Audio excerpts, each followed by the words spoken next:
Namaste Sarasvati Deve, Goravani Pachalini, Nirvishesha Shunyavadi Pashtete. Donc aujourd'hui nous lisons le Lilamrita de Srila Prabhupada.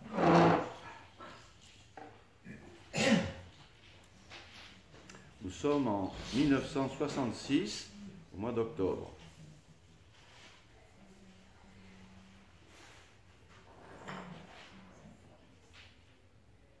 On a déjà lu ça.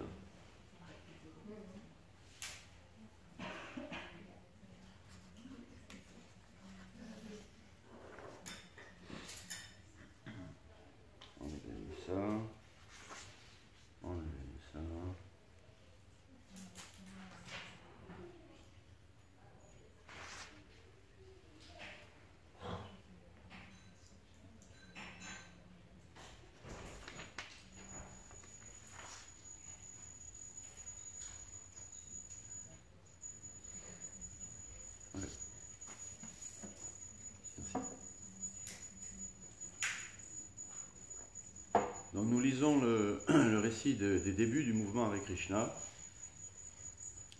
C'est même marqué sur le, vous savez, dans le Tomskin Square Park, juste à côté du Matchless Gift. Dans ce parc, sous l'arbre où Prabhupada a commencé à publiquement chanter et entraîner les autres à chanter le mantra Hare Krishna. Juste à cet endroit maintenant, la ville de New York a mis une plaque commémorative, une grande plaque comme ça, où il dit c'est ici que le mouvement Hare Krishna a commencé. Oui, je ne vais pas vous mentionne. Donc là, nous sommes en 66, en octobre. Ça fait quelques mois, 3-4 mois que Prabhupada est donc installé dans le Matchless Gift et qu'il commence à avoir un endroit où il peut réunir quelques fidèles intéressés. Et donc là, ensuite, la phase suivante, il va sortir pour donner le saint nom, le mantra Hare Krishna en dehors du cercle de ses disciples, n'importe où. La dernière fois, on avait lu comment dans cette...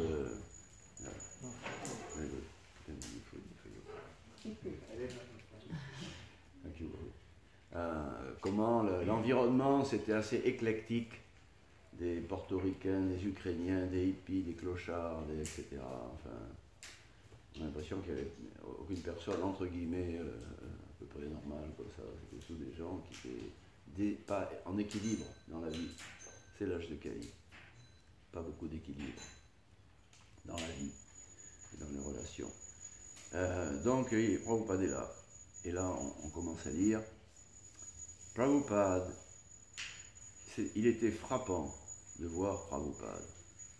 Les sourcils froncés dans son effort de chanter à voix forte. Le visage était fort. Les veines de ses tempes devenaient visibles.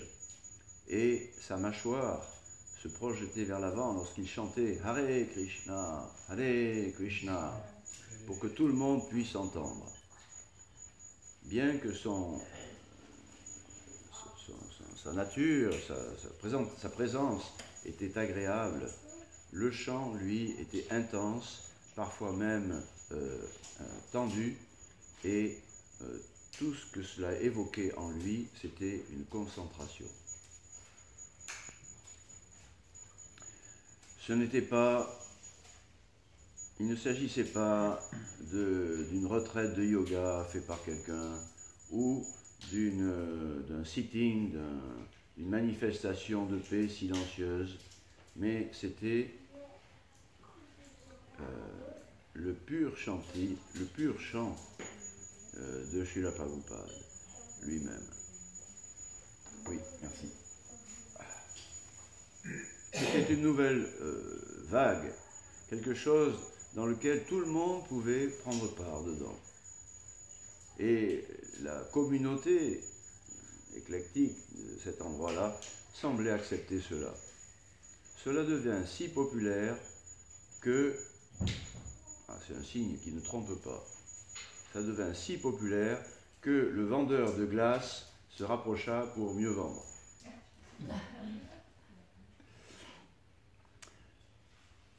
À côté de Prabhupada se tenait assis un groupe de jeunes garçons, jeunes, blonds, qui avaient 5 ou 6 ans. Il y avait aussi un jeune Polonais qui était là, fixant de ses yeux. Quelqu'un d'autre alluma un bâton d'encens sur un petit charbon de bois dans un récipient de métal. Et les douces fumées montaient en tournoyant parmi les flûtistes, les joueurs de tambour et ceux qui chantaient. Prabhupada fit un signe à ses disciples et ils se levèrent pour danser. Striyadisha, grand, mince, ses poches de pantalon arrière remplies de petits dépliant, ou petite prospectus, rempli de prospectus, stay high forever, c'est-à-dire ne redescendez plus jamais, avait les bras levés, et il se mit à danser. À côté de lui, Achyutananda, avec son pull vert à col roulé noir, avec des grosses perles qui lui servaient de chapelet autour du cou, il se mit à danser avec ses longs cheveux en désordre, tout ondulés, bouclés. Puis Brahmananda se leva. Lui et Achyutananda se firent face, les bras tendus vers le ciel, comme dans les peintures des kirtans du Seigneur Chaitanya. Alors les photographes de la foule commencent à s'avancer. Les garçons dansent, faisant basculer leur poids d'un pied à l'autre, offrant toute une série de poses angéliques avec leurs grosses perles de chapelet rouges autour du cou. Ils faisaient le pas du Swami. Brahmananda qui nous dit: une fois que j'étais debout, j'ai pensé qu'il fallait que je reste ainsi debout aussi longtemps que le Swamiji jouerait de son tambour. Ce serait une insulte, une offense, j'ai pensé, si je m'asseyais alors qu'il était en train de jouer. Et donc, j'ai dansé pendant 1 heure. Prabhupada fit un geste comme quoi il aimait bien cela, avec un mouvement typiquement indien de la tête, et il leva les bras pour inviter d'autres encore à danser. La plupart de ses disciples se mirent donc à danser, et même quelques hippies se levèrent et essayèrent. Prabhupada voulait que tout le monde chante, danse en sankirtan.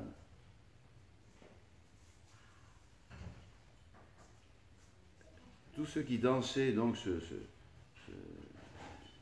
balançaient d'un côté à l'autre, les bras levés très haut, les doigts tendus vers le ciel, au-dessus même des branches de ces arbres du mois de la saison d'automne.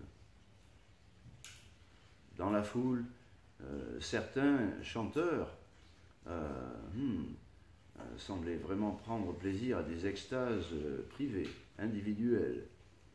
Une jeune fille, les yeux fermés, jouait des kartals et elle secouait la tête comme si elle était vraiment dans un chant, dans un rêve magnifique. Une dame polonaise, avec le visage très ridé, très âgé, et une babouchka autour de la tête, regardait en fixant de façon incrédule cette jeune fille. Des petits groupes de vieilles dames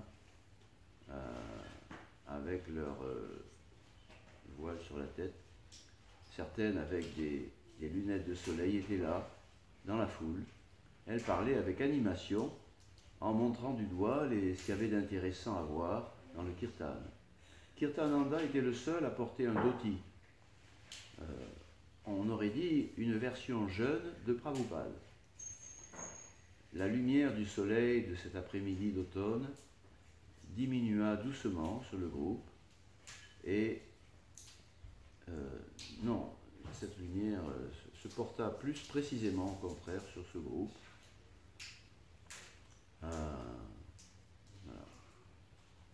L'harmonium, c'était un jeu simplement de basses constantes. Et sur un magnétophone, il y avait un garçon qui avait ce magnétophone, il était en habit militaire, et voilà, il faisait partie de la scène. Mais néanmoins, tout l'ensemble de tous les instruments arrivait à faire un ensemble, et la voix de Swamiji émergeait au-dessus de tous les différents sons des chants et des instruments. Et cela dura des heures. Prabhupada avait la tête toujours haute, les épaules bien droites, bien qu'à la fin de chaque ligne du mantra, il bougeait un petit peu les épaules avant de commencer la prochaine ligne du mantra. Ses disciples restaient près de lui, sur le même tapis, leur extase religieuse visible dans leurs yeux, et finalement, Prabhupada s'arrêta. Il se leva immédiatement et il savait qu'il allait maintenant parler. Il était 4 heures de l'après-midi, le soleil d'automne chaud brillait encore dans le parc, l'atmosphère était paisible, l'auditoire attentif et adouci avec ce mantra qui avait été donné avec beaucoup de concentration, et il se mit à leur parler, les remerciant tous de s'être joints au kirtan. Il dit que le chant de Hare Krishna avait été introduit voici 500 ans au Bengale de l'Ouest par Chaitanya Mahaprabhu. Le mot Hare signifie « ô énergie du Seigneur ». Krishna est le Seigneur et Rama est également un nom du Seigneur suprême, signifiant le plaisir suprême. Ses disciples, assis à ses pieds, écoutaient. Rai Ram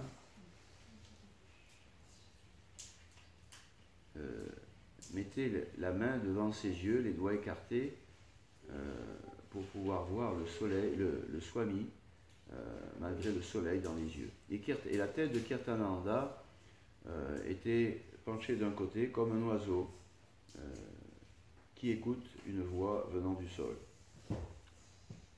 Prabhupada se tenait bien droit devant le chêne, c'est un chêne, hein, oak tree, devant le chêne, les mains jointes, baissées devant lui, dans une attitude correcte d'un quelqu'un qui va parler, qui parle.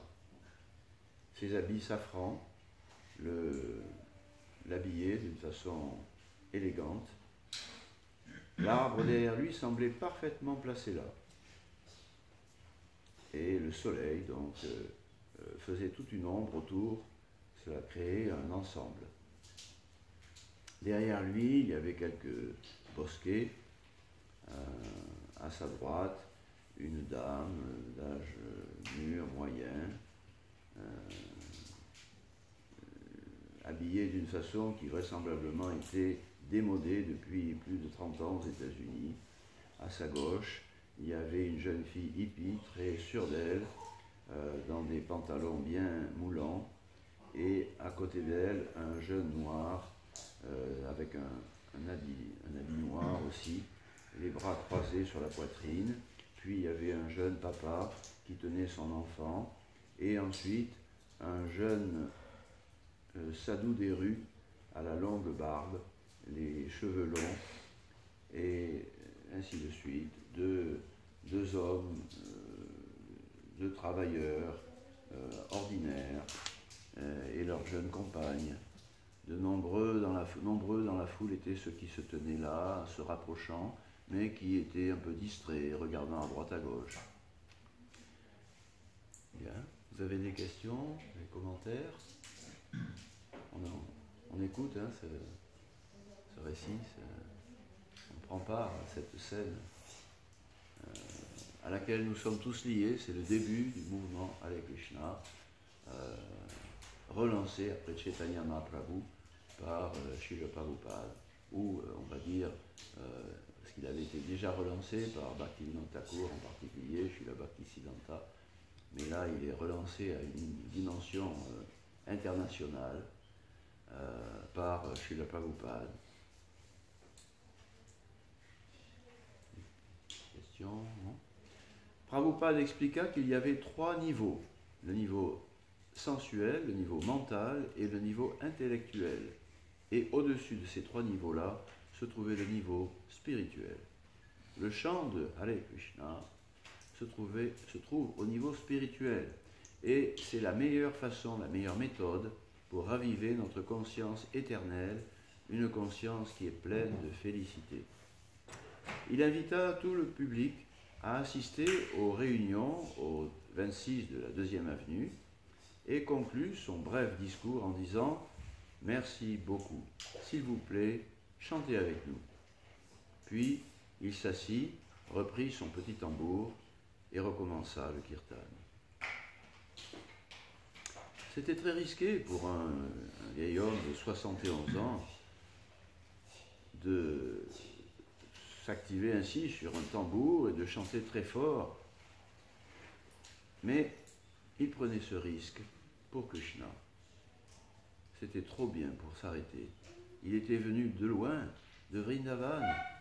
Il avait survécu dans une... à son arrivée dans un groupe de yoga qui n'était pas du tout conscient de Krishna. Il avait attendu tout l'hiver dans l'obscurité. L'Amérique avait attendu des centaines d'années sans avoir ce chant de glorification de Krishna.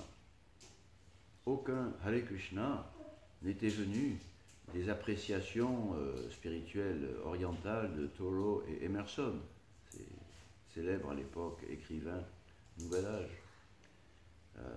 Bien qu'ils aient eu distribué, fait connaître des traductions en anglais de la Gita et des Puranas, mais aucun kirtan n'était non plus, n'avait jamais non plus était né du célèbre discours de Vivekananda au nom du soi-disant hindouisme au Parlement mondial des religions de Chicago en 1893. Mais maintenant, finalement, il faisait circuler la Krishna Bhakti qui coulait comme le Gange vers la mer. Cela ne pourrait s'arrêter. Dans son cœur, il ressentait la volonté infinie du Seigneur Chaitanya de délivrer les âmes déchues. Il savait que c'était le désir du Seigneur Chaitanya Mahaprabhu et de son propre maître spirituel, bien que les brahmanas de caste en Inde désapprouvaient le fait qu'ils prennent la compagnie de ces intouchables américains rendus fous par la drogue, mangeant de la viande et avec leur petite amie à côté d'eux. Mais Swamiji expliqua que tout cela était en accord total avec les Écritures. Le Bhagavatam avait clairement établi que la conscience de Krishna devait être distribuée à tous, à toutes les races. Tout le monde, tous les êtres sont une âme spirituelle. Quelle que soit leur naissance, ils devaient être élevés au niveau le plus haut spirituel, le plus élevé, en chantant le Saint-Nom.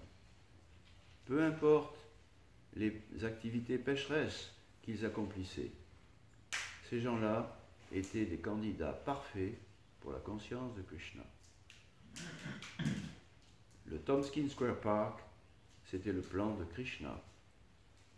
Cela faisait également partie de ce monde, de la terre, et ces gens-là étaient des membres de la race humaine.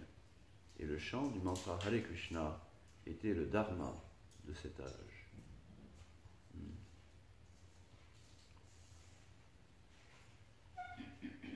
Et on peut remercier Saswaro Maharaj d'avoir été un instrument, un intermédiaire pour faire passer cette vision qu'avait Srila Prabhupada de ce qui s'est passé à cette époque-là. Oui, la vision de Srila Prabhupada, comme c'est apparemment très bien décrit ici. Tout cela, ce public hétéroclite qui manifestement n'a rien à voir apparemment avec la conscience de Krishna. Cette époque aussi, tout cela, c'est le dharma de cet âge, c'est le plan direct de Krishna, le parc et tout ça, c'est Krishna, c'est le plan de Krishna, de Shri Chaitanya Mahaprabhu, c'est l'instruction de la parampara, de son maître spirituel, c'est comme ça que Prabhupada y voit les choses, pleinement. Ouais. Nous avons intérêt à essayer de bien comprendre le mieux possible l'esprit de Srila Prabhupada. Nous avons intérêt. Cette vision qu'il a, celle d'un pur dévot du Seigneur, autant authentique de par sa fidélité à la parampara que pleine de réalisation de par sa pure dévotion pour Krishna. Cette vision-là correspond vraiment au plan de Krishna. Il ne voit que Krishna, il ne voit que le plan du Seigneur. Et quel est le plan du Seigneur pour ce monde? Pourquoi? Quel est le but de la vie? Pourquoi existons-nous? Pourquoi ce monde? C'est la manifestation de la plus grande compassion de Dieu. Bhaktisiddhanta disait, pour paraphraser, lorsque l'on considère, lorsque l'on voit toutes les choses difficiles, terribles, les souffrances, les conflits, etc., tout ce qui nous agresse dans notre désir de vivre paisible ou heureux même, certains y verront donc l'absence de sens à la vie, pas de but ultime, absurdité de la vie, absurdité du monde. Mais pour quelqu'un qui a la vision du plan du Seigneur, Bhaktisiddhanta disait, tout cela, c'est la manifestation de la compassion infinie du Seigneur. Tout cela est fait globalement et individuellement pour nous ramener à lui, à sa félicité, à ses divertissements du monde spirituel. Ouais. Et évidemment, dans cet âge de Kali, tellement plein de négativité destructrice, on peut avoir du mal à retrouver là le plan du Seigneur. Mais au moins une personne sur Terre, voilà, qui a fait le tour du monde, une personne, chez le Prabhupada, il a réussi et il pouvait garder cette vision-là. Et c'est ce qui lui a donné la force, bala, la force spirituelle, pour ne pas être trop affecté par ces forces négatives et destructrices. Nous avons intérêt à prendre refuge dans cette vision transcendantale et dévotionnelle de Srila Prabhupada et de Sri Chaitanya Mahaprabhu. Car l'âge de Kali est très puissant. Très puissant. Et toute perte de vision, toute perte d'espoir, toute dépression, on pourrait dire, à des circonstances atténuantes, les circonstances de l'âge de Kali.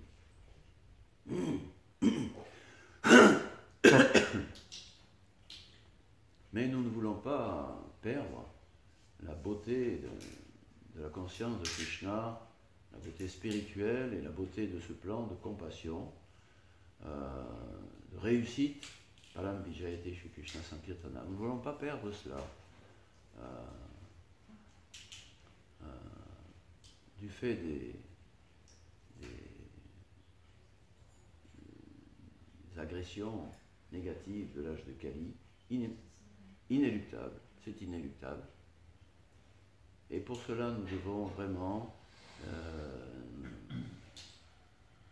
on pourrait dire bien sûr, s'accrocher au pied par le lotus de Srila Prabhupada, à ses instructions, de chanter régulièrement, avec concentration, comme il l'a montré, le Mahamantra Hare Krishna, en compagnie des dévots, en public, s'accrocher à ses pieds par les lotus, mais aussi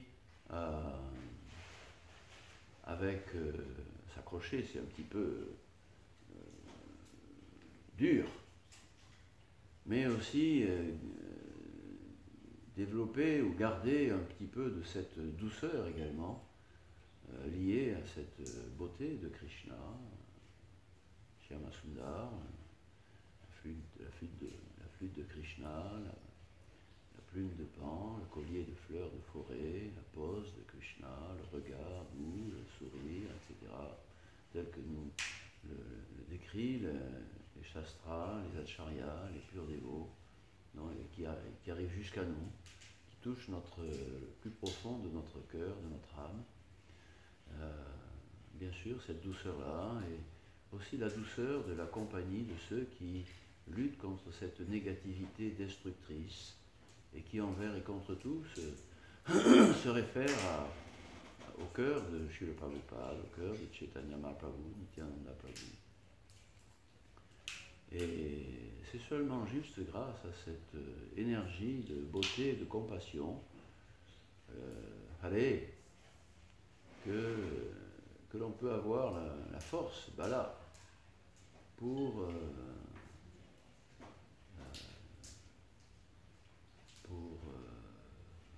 poursuivre son chemin longtemps dans la conscience de Krishna.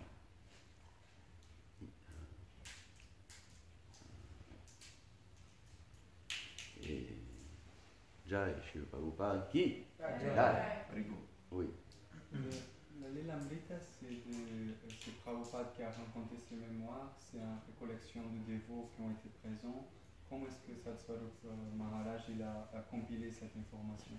D'où ça sort sur plusieurs événements? Oui, ben tu vois, j'ai commencé en parlant de ça, en appréciant ce qu'a fait Satsvarup Maharaj, et j'ai dit qu'il a joué le rôle d'intermédiaire pour une vision transcendantale qui le dépasse et qui nous dépasse tous, mais néanmoins auquel on a été relié par la personnalité de Prabhupada.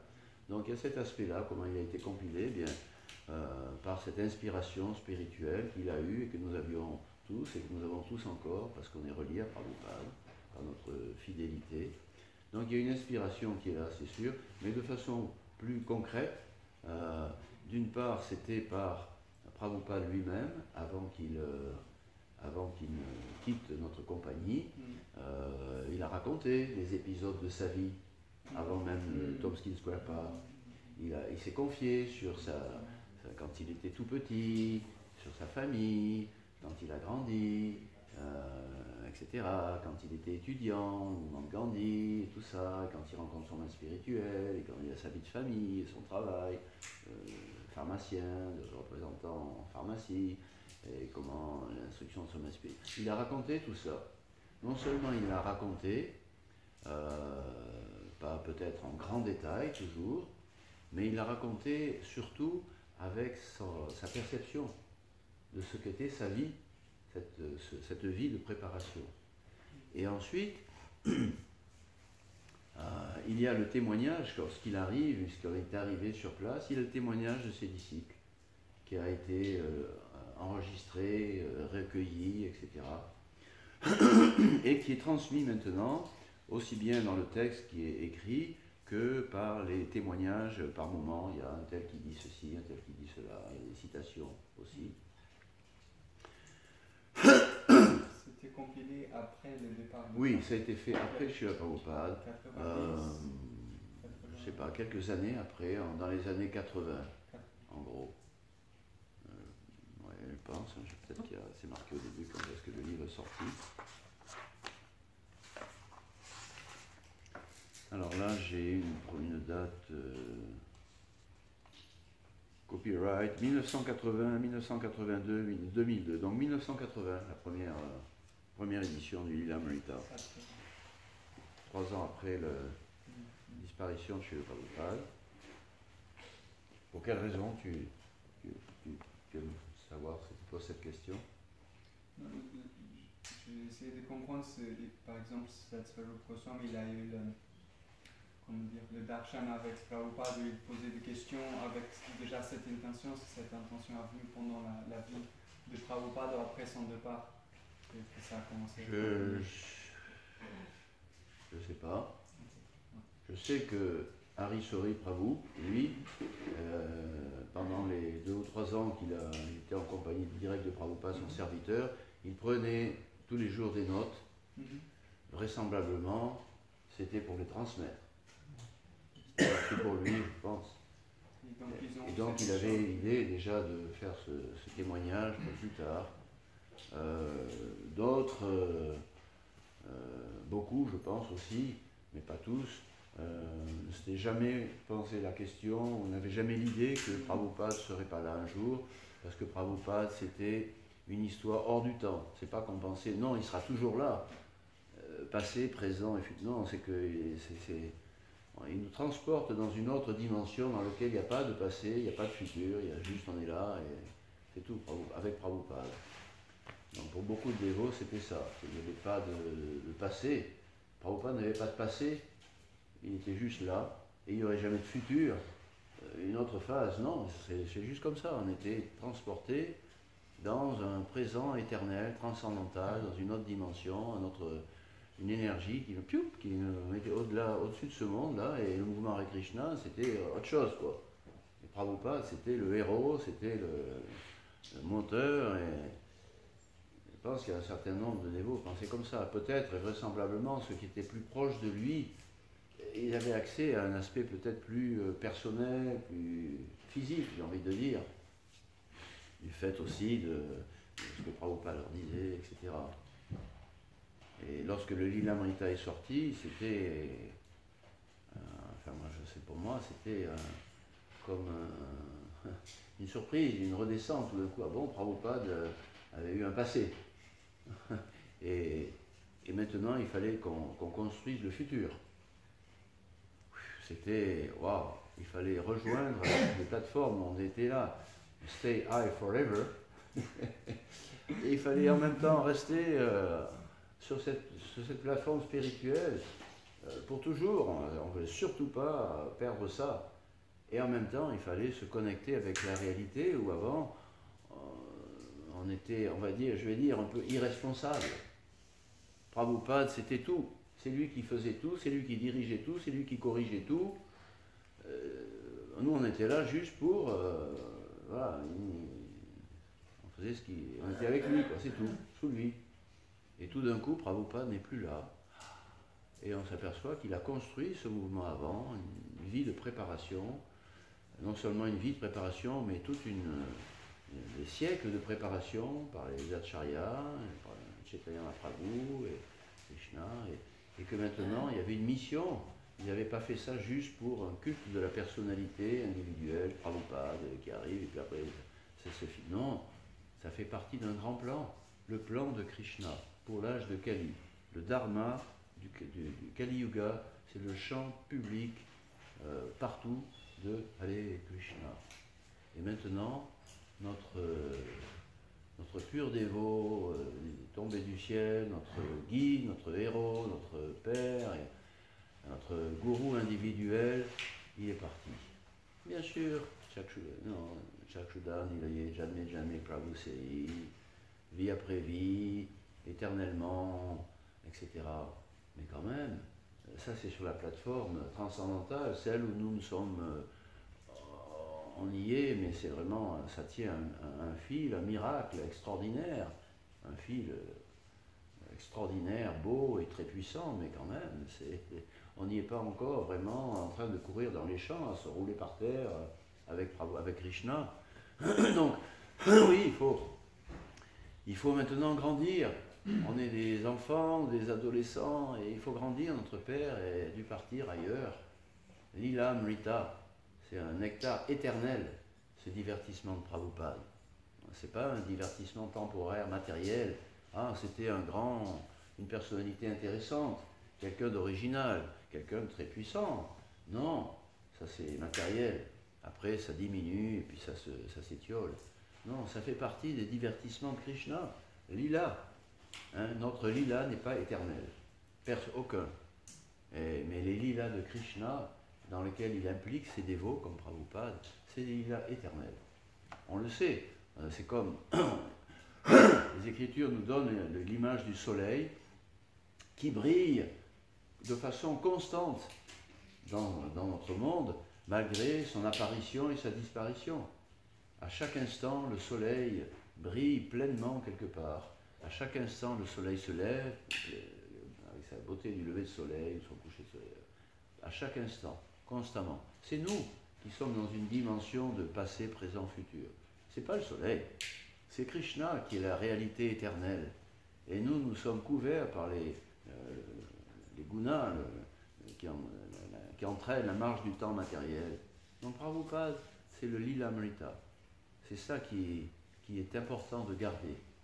Parce qu'on peut être bousculé, impressionné, découragé par la mission sur Terre qui nous reste à accomplir maintenant. Notre mission individuelle, notre vie, est celle du mouvement, de son mouvement, du mouvement de Chaitanya Mahaprabhu. Et cette perception de la dimension vraiment transcendantale de Chaitanya Mahaprabhu, de Srila Prabhupada, sa personnalité, sa pure dévotion, son service, cela est indispensable pour garder les pieds au-dessus de la terre. Dans notre mission, nous devons avoir les pieds sur terre. Mission de responsabilité.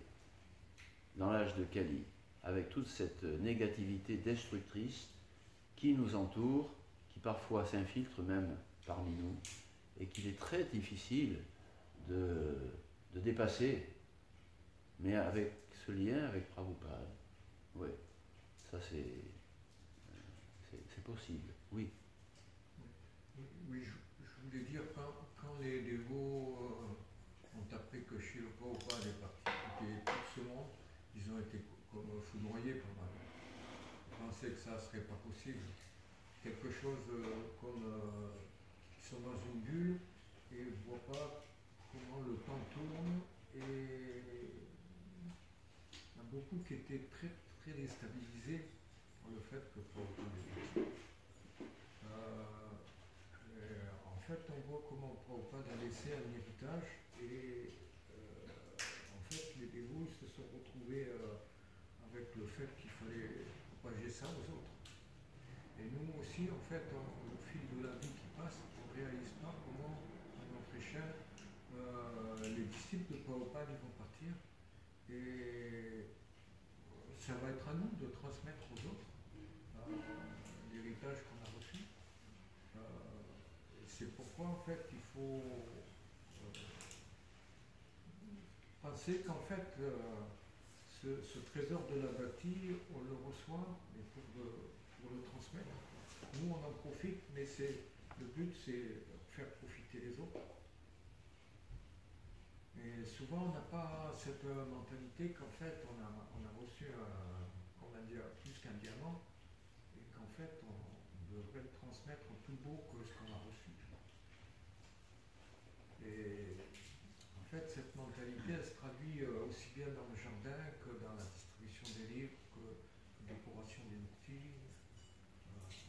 Jusqu'à maintenant, on voit, spécialement à Nouvelle-Mayapur, qu'on a juste réussi à maintenir le feu pas trop éteint. Et en fait, on devrait donner un flambeau flamboyant à la postérité, les gens qui vont venir dans le futur. Donc on ne voit pas comment, on ne réalise pas comment la chance qu'on a, et en quelque sorte le fardeau d'amour qu'on a à transmettre. On pense un peu égoïstement pour notre propre vie spirituelle, notre petit espace-temps, mais en fait le mouvement de Sankirtan, c'est pour distribuer, faire fructifier la conscience de Krishna et la distribuer aux autres. Oui, c'est vrai. Et en même temps, je ne sais pas si c'est uniquement ou vraiment égoïste comme conscience. Ça me rappelle, avant l'arrivée de Chaitanya Mahaprabhu, les dévots, ils voulaient faire prêcher, ils voulaient Advaita Acharya, Srivas Thakur, se réunissaient entre eux, c'était pas égoïste, mais c'est qu'ils se sentaient désemparés, ça les dépassait.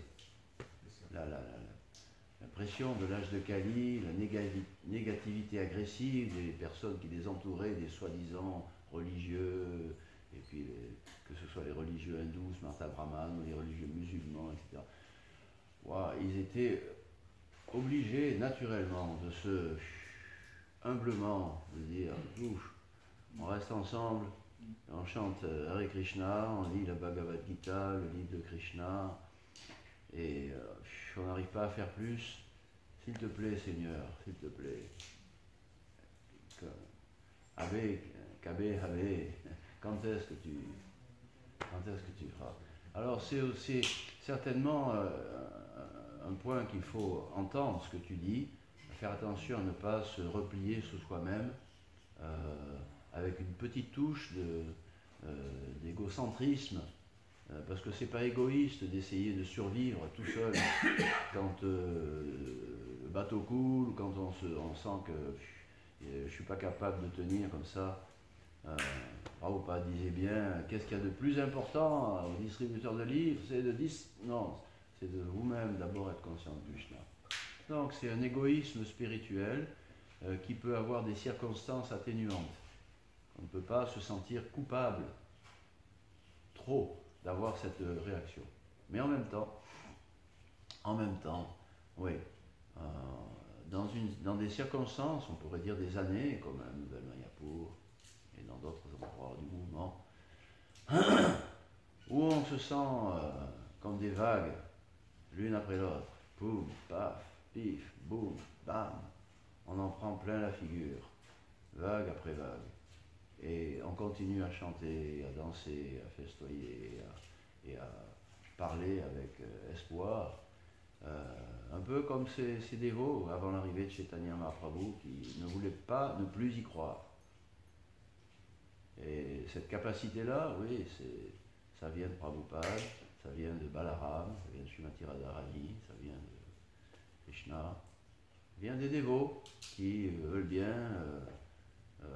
préserver cet esprit positif, cet esprit de groupe, de responsabilité. Ouais. Ça, c'est un vrai témoignage de fidélité à Prabhupada. Oui. Pas de retomber à un niveau où on perd de vue la responsabilité et l'espoir, en disant ah oui, mais s'il y a ça, tout va se casser la figure, s'il y a lui, il faut le virer, s'il y a machin, s'il y a ce...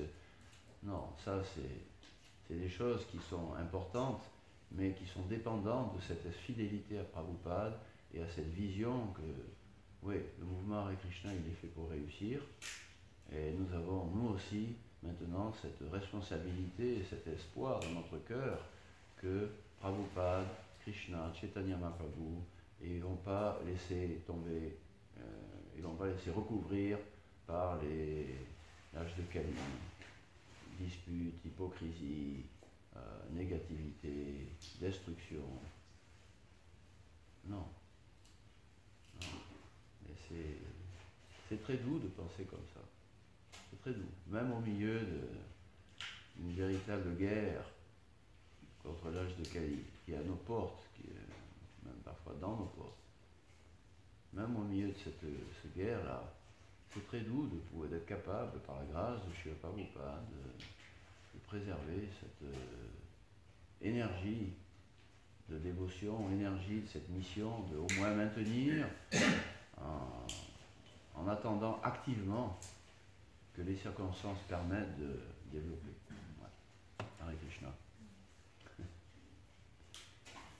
Question ou un commentaire? Ça vous parle?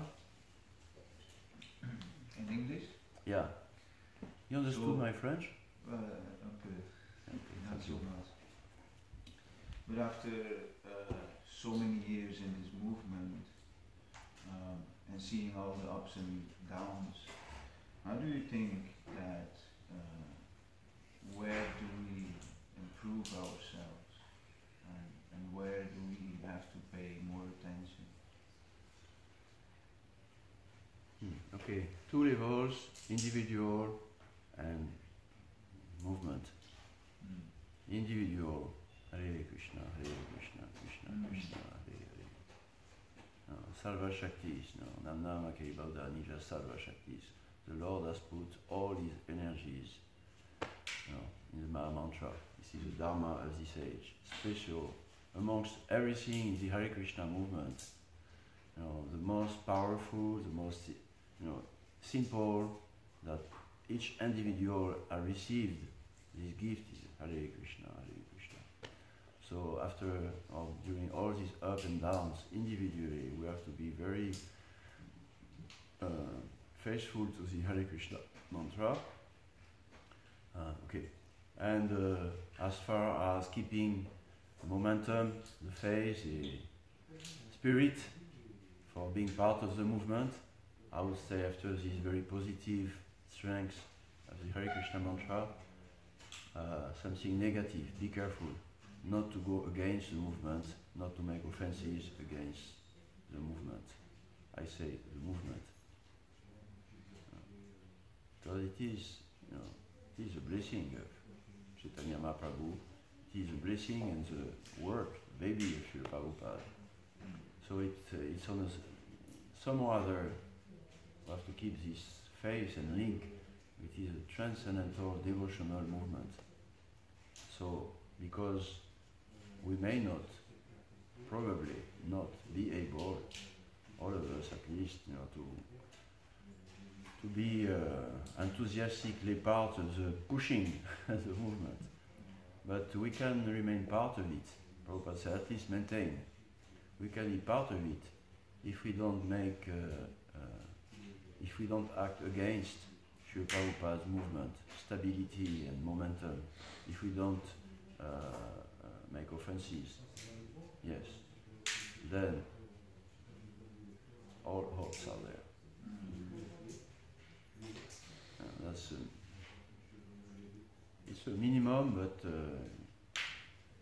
in the age of Kali today, it's glorious to maintain the minimum. Glorious because the minimum is not an eternal minimum. No. Globally and individually, we will come out of the struggle. Yes. It's a good, important discussion. Yeah. How can we survive the ups and downs and keep also, after the survival, keep the overwhelmed look of a child, of beauty, of flower like that, towards the Hare Krishna movement. This that we felt, when we said, not when, just after that we felt, okay, I do enjoy. I will surrender my life to Krishna. Some mad decision, madness of Adi Shakti. So, if we are very careful about the Hare Krishna mantra, that implies a lot of things, but basically it's simple and individual. That's a very, very powerful and merciful strength for each of us. And if we don't act against Srila Prabhupada movement, don't make offenses, then we're going to make it. Krishna appreciates, he knows. And sometimes it's always here, just comes here. Sometimes the tide is up, and you feel, Krishna, not more than I just, and then up. So when you have the experience with years, that's Kali Yuga, and with waves, Matras Pashas to Kanteya, summer, winter, success, failure, this and that. Experience that it comes up, fearful, and up, it comes down, it's going to come up. But the beautiful thing about this fearful things, you know, unending, up and down, beautiful things that you are regularly, more and more regularly able to keep this this blissful link with the blissful world of Hare Krishna. And you know, Krishna is kind. Someone who is beautiful cannot be bad. So, you know, whatever seems difficult or bad coming from Krishna, it cannot be bad because Krishna is beautiful. So let's, you know, keep this beautiful vision of Krishna, beautiful vision of Gaurnitai, beautiful vision of the individual Prabhupada, and, you know, devotees, those who are positively try to construct or maintain the mission. That attracts Krishna's mercy. And we need mercy, we need mercy, we need mercy. Above all our endeavors, sincerity, everything.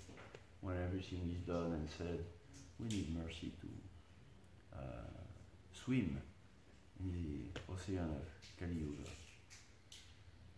Yeah. So Lilamrita, you know, ki jai, because it's, you know, it inspires us to remain Srila Prabhupada, you know, disciples, all of us, you know, and children, like we are, you know, the child is forever linked with the, you know, parents. So, what do you think, Shantanu? Yes, Jai Srila Prabhupada. What do you think, Annapurna Mataji? Don't ask me, let me do the garland. Thanks to His mercy, we can do something. We can try to do something. Yeah. Yeah, thank you, Krishna. I can do something in Krishna consciousness. And you, Jiveshwari Mataji? What do you think about this Prabhupada, Amrita? J'ai pas compris. Oh j'ai dévié, excusez-moi, mais quand même j'ai tenu le coup 95% de la classe. Que pensez-vous de ce Lilamrita qu'on a vu et discuté aujourd'hui? Ah, c'est très intéressant, évidemment. Des points qui ont été soulevés par le... Oui, bien sûr. Qu'est-ce que vous en commentez? Je suis en même temps en train de faire des guirlandes, alors c'est vrai que c'est pas... Faire les guirlandes, c'est pas facile en même temps de réfléchir à ce oui. qu'on entend. Oui, c'est vrai. Et d'en faire c'est vrai. Penser. J'écoute, c'est vrai. Oui, c'est vrai. C'est là où on est au niveau, entre guillemets, tous, s'accrocher, quoi. Oui. Voilà. C'est déjà pas mal. Oui. Et c'est suffisant. Si on chante, c'est suffisant si on chante Hare Krishna avec concentration, le mieux qu'on peut, et que l'on n'agit pas contre le maintien ou le développement du mouvement de Prabhupada. Ce que je dirais. C'est suffisant après. Qu'est-ce qu'on fait chacun? On fait un petit truc. Voilà. Un Krishna Charna avec des Giwix là. Oui, moi je me disais, on a de la chance d'avoir ces dévots qui ont été capables de nous raconter ce qu'ils ont vu, de raconter ce qu'ils ont entendu de Srila Prabhupada, et de cette manière, nous qui venons un petit peu après, on est capable de voir, on voit visuellement Srila Prabhupada, tu vois, quand il chante la Krishna, il était concentré, il avait une gorge il voulait vraiment influencer ces jeunes et les aider à changer de vie, et c'est très encourageant. On voit la manière dont il s'est battu. Je trouve que c'est très important. Quand on se décourage et tout ça, il n'y avait aucune condition pour que ça marche. Mais par ça. Oui, c'est vrai, hein, c'est bien, on a beaucoup de chance d'avoir ces témoignages physiques, présence, la personnalité, ce que fait Prabhupada, il faut lire le Lilamrita et la dizaine de biographies de Prabhupada, hein, des différents dévots. Il faut les traduire en français. Et puis, oui, C'est vrai. Chitra Lila, qu'est-ce que vous pensez de ce Lilamrita qu'on a lu aujourd'hui? J'ai beaucoup aimé comment vous parliez à la fin sur la mission, la responsabilité qu'on a et comment on doit toujours méditer là-dessus et voir la vision plus globale de l'importance de maintenir et développer la mission de prédication et comment on peut facilement oublier ça si on est dans notre vie ici, donc c'est vraiment encourageant de l'entendre, de se le rappeler et aussi d'avoir des expériences avec la mission, la propagation de la mission, comme hier par exemple au Harinam, il y avait une dizaine de volontaires. C'était incroyable, c'était le meilleur Harinam de l'année jusqu'à maintenant pour moi. C'est tellement enthousiaste et tellement concentré, joyeux et je pensais en rentrant que ça donne encore plus de joie de les voir. Eux, comme ça, de voir d'autres prendre le mantra plus que sans nous on le chante. Donc de faire, plus on le fait, plus on a envie de. Mais ça, c'est extra, enfin, c'est tout un autre sujet. Mais c'est extraordinaire, ça, c'est quelque chose qui n'existait pas du tout. Ça vient de commencer, là, cette histoire. Des jeunes bien qui viennent volontairement ici et qui chantent avec nous, qui vont distribuer avec nous. C'est un démarrage du futur, ça. Hein. Rigole. Ils ont même distribué des livres. Oui, j'ai entendu là ce matin. Même Thomas qui a distribué 2 petits livres. Thomas qui nous disait hier, hein, gentiment, hein, enfin bref, c'est tout un autre truc comme ça. Et, Martin qui est arrivé 2-3 jours. Martin, c'est vrai. On rigole. Qui Jai? Ekadashi qui? Jai.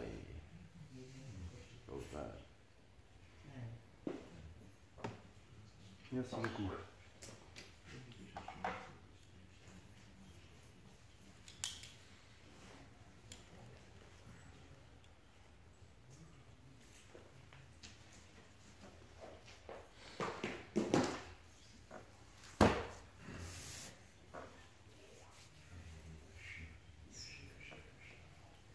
Thank you.